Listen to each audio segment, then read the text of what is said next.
What would respect for the divine, autonomous, sovereign nature of the individual bring to the human condition? If a plant cannot live according to its nature, it dies, and so a man.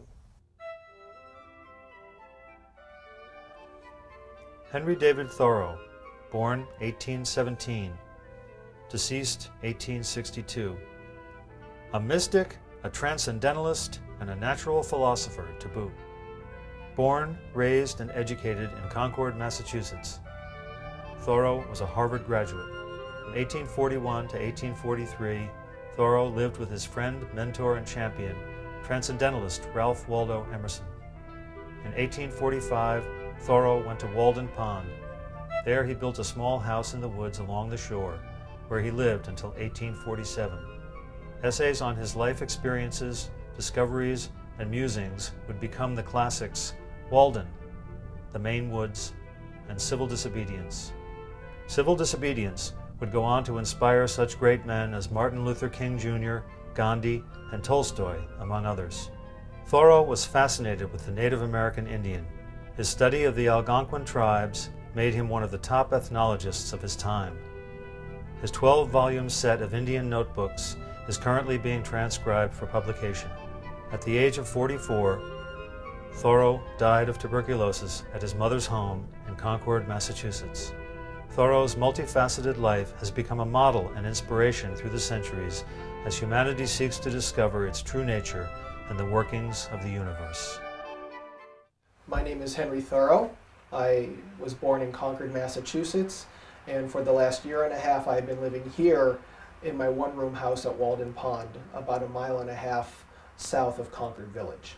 This past summer I decided that I was going to stand up for my rights as a citizen of the United States by withholding my poll tax from the village of Concord and therefore the state of Massachusetts.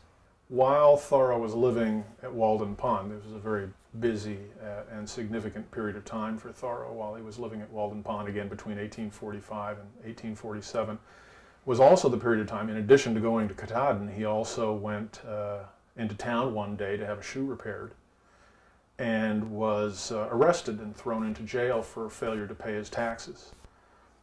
He later, in his famous essay, Civil Disobedience, basically spelled out his rationale why he refused to pay his taxes.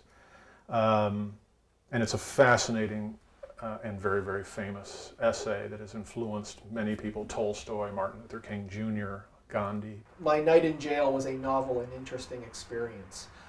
I left the pond to go into Concord to have my shoe repaired. And as I was walking into town, Staples, the constable, who was a friend of mine, and who was also the tax collector, stopped and informed me that I had not paid my poll tax for the year. Now, I had not paid my poll tax in some years, and he told me that it was time to pay up. I told him that I was not going to pay because it was the principle of the thing. He said, well, Henry, if you do not want to pay your taxes, I will pay them for you if you're hard up. I said, it's not that I'm hard up, it's just the principle. And he said, well, Henry, if you do not pay your taxes, sooner or later I will have to lock you up. I said, well, now's as good a time as any, Sam. And so he took me to jail for the night. Now, I felt, indeed, even though I was in prison, that it was a waste of stone and mortar because they had locked up my body, but they had not locked up my mind. They had not locked up my soul. And even though I was in jail, I think that I never felt freer in my life. My thoughts could come and go as I pleased, and I was there because I felt that I was doing the right thing. I was disavowing my allegiance to the state because I cannot agree with what the state is doing in terms of supporting the war in Mexico and supporting the state of slavery. So by withholding my allegiance to the state, I felt that I was following my conscience and doing the right thing. Again, you know, there's the government out there with civil disobedience, there's the government out there, and the individual who's trying to be a just, upright, moral citizen and wants to be, is practically begging to be. And the government is not allowing that person to be just, to be a citizen. So the issue is, how can I serve my government? And the question is, by being a protester. That's how I can best serve. And Thoreau was talking about, he said, you know, he's doing his part now, now being at the moment that he's sitting down writing his lecture essay. I'm doing my part now to educate my fellow human beings. You know, he's talking about this notion that what some of what your tax dollars go to support is the educational system. And he says, I'm supporting that now by basically teaching my fellow human beings that this is the issue that's at stake here, is your moral integrity, basically. Your integrity as a citizen of this country, and even beyond that particularly nationalistic view. Thoreau's exploring all that. It has nationalistic implications, but also universal implications. He was very keenly aware of both, of course. When I was in jail this past summer, I was there because I was following my conscience. I was probably the only one in that jail that was there because he felt that he was doing the right thing. And because of that, I felt that I was truly at home, because being in jail shows you that you are following your conscience and that you are a just man. The difficulty, the principal difficulty that many people who will have if they read that essay, Civil Disobedience, carefully, is that to disobey an unjust law will result almost invariably in certain consequences. Thoreau understood that very, very clearly. He had thought this out very, very carefully. And he knew that sometimes those consequences will require or will result in the government taking your property. I'm talking about all of your property. If you do not pay your taxes or if you do something illegal, the state feels that the best way they can punish you is by taking those things away. And you are in constant fear of that, of always losing what you have. Well, if you have nothing to begin with, then you have nothing to fear. If you have very little, then you have very little to worry about. If you go to the IRS and say, I will not pay, they're going to come after your house, they're going to come after your car, they're going to come after your clothing, they're going to come after anything that they can do, they can appropriate to sell. And it's just the way the government is set up. There are going to be consequences to your disobeying an unjust law. And that's all there is to it. So what Thoreau says is that this is hard. He understands it's hard, and he says it's hard, but he says what that requires of an individual is, I have come to the pond to live as simply as I can. I feel that if you have a lot of possessions, a lot of material goods, that really you are not as free as you could be.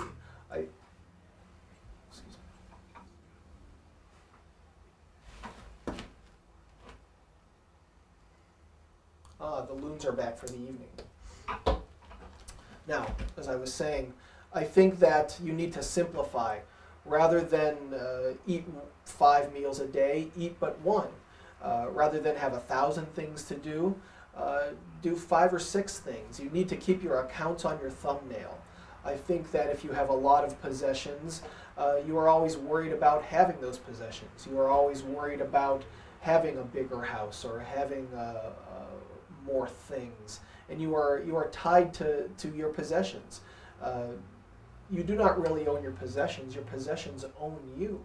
And you need to set yourself free by not having a lot of things. By living a simple life, you are living a more spiritual, a more godlike life, a more divine life. As simple as you can be, I think you will be happier in the long run. But basically, that they live within themselves, that they not have an ostentatious life, that they not have 2 cars, a large house, and so on. In other words, to be a moral individual in an immoral world and to continue to act as a moral individual is going to entail very clear consequences on your lifestyle. And as a consequence, you would do well as a moral individual to adopt a particular lifestyle so that basically you have nothing to lose. Basically, you literally have no things to lose. But of course, we all have a life to lose. And on certain occasions, do you forfeit that? I mean, it's a really tough issue. I mean, we've all seen the movie Gandhi, which was you know, what those Indians going up arm in arm and getting batted on the head and carried off with their heads bleeding. Those were consequences that those people knowingly and willingly and heroically chose to suffer because they knew what they were doing was right.